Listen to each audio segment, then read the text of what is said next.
Hello everyone, welcome to the channel. आज के हमारी इस क्लास में हम लोग महाकुंभ मेला 2025 से रिलेटेड कुछ इंपॉर्टेंट फैक्ट्स को डिस्कस करेंगे और उससे रिलेटेड क्वेश्चंस को। स्टार्ट करते हैं अपने फर्स्ट क्वेश्चन से। महाकुंभ मेला 2025 का आयोजन किस स्थान पर हो रहा है? At which place the Mahakumbh Mela 2025 been organised? तो इसका ऑर्गेनाइजेशन जो है प्रयागराज में किया जा रहा है। 13 जनवरी से स्टार्ट होकर के बेसिकली 26 फरवरी तक ये आयोजित किया जाएगा। इस बार प्रयागराज में इसका आयोजन है। महाकुंभ मेला 2025 प्रयागराज में 13 जनवरी से 26 फरवरी तक आयोजित होगा। इस समागम में मुख्य रूप से तपस्वी, संत, साधु, साध्वियाँ, कल्पवासी और सभी क्षेत्रों के तीर्थयात्री शामिल होते हैं। कुंभ जो है वो हर 12 साल में आयोजित होता है। हिंदू आस्था का एक बहुत बड़ा प्रतीक है ये। विशाल, भव्य और धार्मिक सांस्कृतिक पर्व है एक तरीके का। महाकुंभ में बड़े स्तर पर श्रद्धालु पवित्र स्नान करने आते हैं और ये भी मान्यता है कि महाकुंभ में स्नान करने से व्यक्ति के पापों का नाश होता है और मोक्ष की प्राप्ति हो जाती है। आगे बढ़ेंगे। नेक्स्ट क्वेश्चन है हमारा, कुंभ मेले का आयोजन कितने वर्षों के अंतराल में होता है? तो कुंभ मेले का आयोजन होता है 12 वर्षों के अंतराल में। 4 भारतीय शहरों में इसका आयोजन किया जाता है, इलाहाबाद में, हरिद्वार, नासिक और उज्जैन में। महाकुंभ मेला कितने वर्षों के बाद आयोजित किया जाता है? तो महाकुंभ मेला जो है ये आयोजित किया जाता है 144 वर्षों के बाद।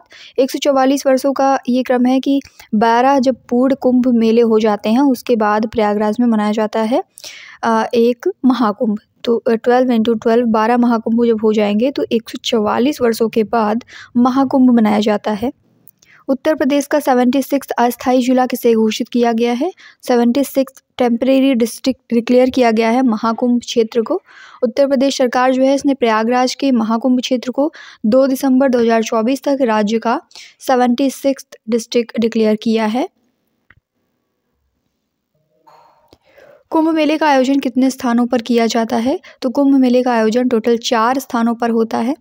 पहला स्थान है हरिद्वार, जो कि गंगा नदी के तट पर बसा हुआ है। यहाँ पर कुंभ मेले का आयोजन किया जाता है। दूसरा है उज्जैन, जो कि शिप्रा नदी के तट पर है। यहाँ भी कुंभ मेले का आयोजन होता है। नासिक में होता है, जो कि गोदावरी के तट पर है। गोदावरी जिसे दक्षिण गंगा या फिर वृद्ध गंगा कहते हैं। प्रयागराज में भी कुंभ मेले का आयोजन होता है, जो कि गंगा और यमुना के संगम पर स्थित है और पौराणिक अदृश्य सरस्वती का भी संगम इसको कहा जाता है। प्रयागराज में कुंभ मेला किन नदियों के संगम पर होता है? तो गंगा, यमुना और सरस्वती के संगम पर प्रयागराज में कुंभ मेले का आयोजन होता है। हरिद्वार में कुंभ मेला किस नदी के किनारे होता है? तो हरिद्वार पर गंगा नदी के किनारे, हरिद्वार में गंगा नदी के किनारे कुंभ मेले का आयोजन होता है। कुंभ शब्द का अर्थ क्या है? What is the meaning of word Kumbh? तो कुंभ का मीनिंग है अमृत का घड़ा।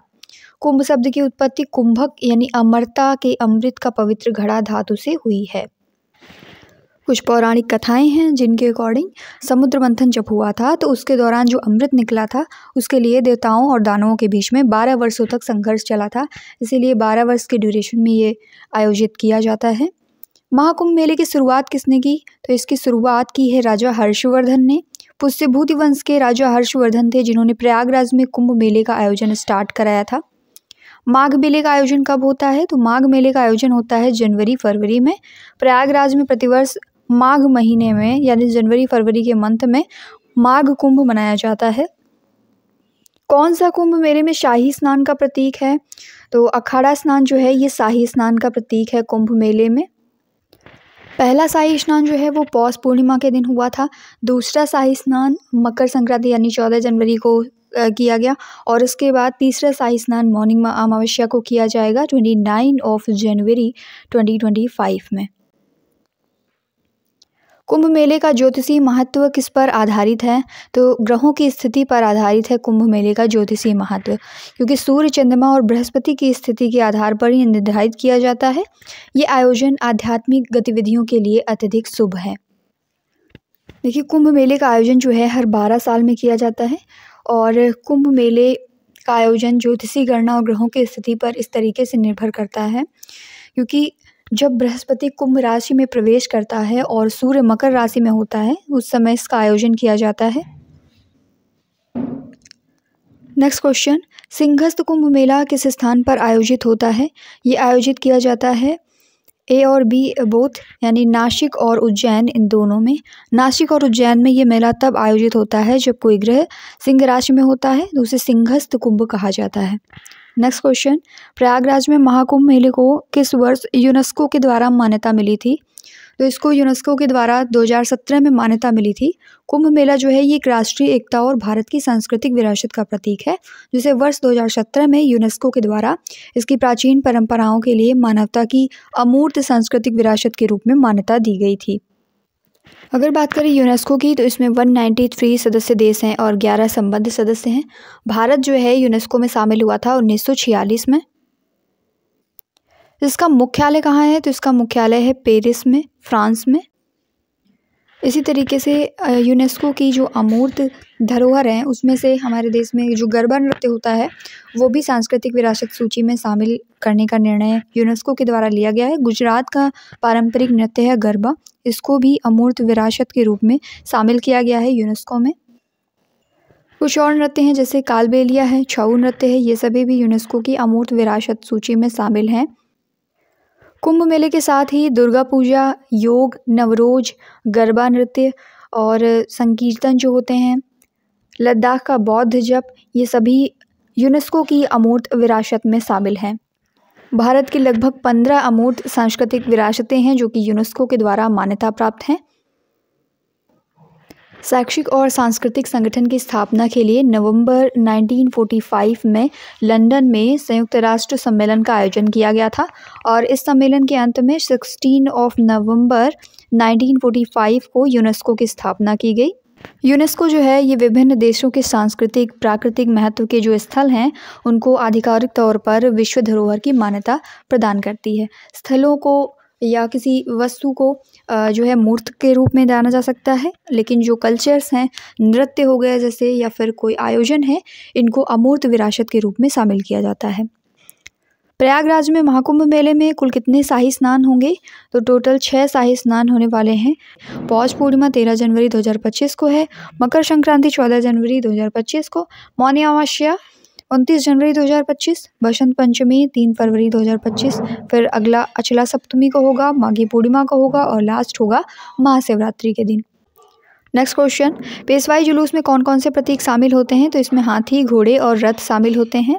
किस शासक ने नागा साधुओं को शाही प्रवेश का अधिकार दिया था? Which ruler gave the right to royal entry of the Naga sadhus? तो अकबर ने इनको अधिकार दिया था। अकबर ने धार्मिक सहिष्णुता को बढ़ावा देने के क्रम में वर्ष 1565 में नागा साधुओं को मेले में शाही प्रवेश का नेतृत्व करने का सम्मान दिया था। नेक्स्ट क्वेश्चन, किस गुरु के पुत्र ने उदासीन अखाड़े की स्थापना की? तो गुरु नानक के पुत्र ने उदासीन अखाड़े की स्थापना की थी और इनका नाम है श्री चंद। इनके द्वारा की गई थी उदासीन अखाड़े की स्थापना। Kumbh Mela is organized during the position of which planet in Leo? Kumbh Mela जो है वो किस ग्रह की सिंह राशि में स्थिति के दौरान आयोजित होता है? तो ये बृहस्पति की सिंह राशि में स्थिति के दौरान आयोजित किया जाता है। कुंभ मेला का ऐतिहासिक उल्लेख सबसे पहले किस काल में मिलता है? तो इसका ऐतिहासिक उल्लेख मौर्य काल में सबसे पहले देखने को मिलता है। मौर्य और गुप्त काल जो हैं 4वीं शताब्दी ईसा पूर्व से 6वीं शताब्दी ईस्वी के दौरान कुंभ मेले के स्टार्टिंग हुई थी। भारतीय उपमहाद्वीप के तीर्थयात्रियों के छोटे छोटे आयोजन के रूप में इसकी स्टार्टिंग होती है। अखाड़ा शब्द की उत्पत्ति किस शब्द से हुई?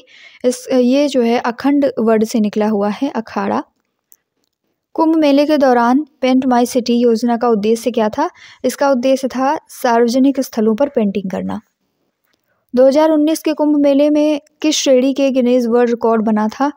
तो इसमें सबसे बड़ा यातायात प्रबंधन इस मामले में गिनीज वर्ल्ड रिकॉर्ड बना था। नागा साधु किस देवता की पूजा करते हैं? तो ये भगवान शिव की पूजा करते हैं। कुंभ मेले में शामिल होने वाले अखाड़ों को किसके आधार पर वर्गीकृत किया जाता है? तो इन्हें इष्ट देवताओं के आधार पर वर्गीकृत किया जाता है।